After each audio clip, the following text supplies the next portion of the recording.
gian lấy ní liềm chiel mal hoi lại cả đô nang he lên đi tôn nạc zalam hay shona riak lang va bang cây long in mo ka sham to ne khoi ka tal khin thầy thiam về nga mo ti san tla pa o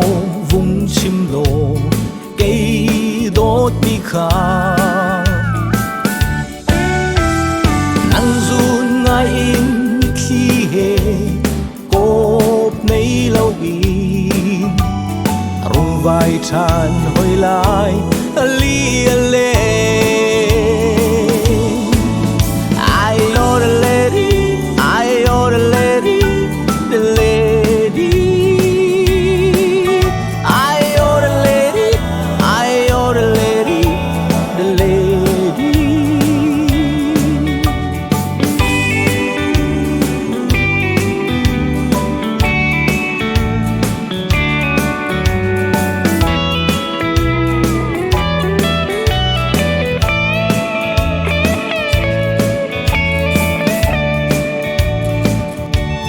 gian lấy ní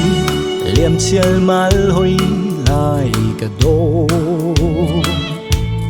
nang he lên đi tôn nạc zalam phai shona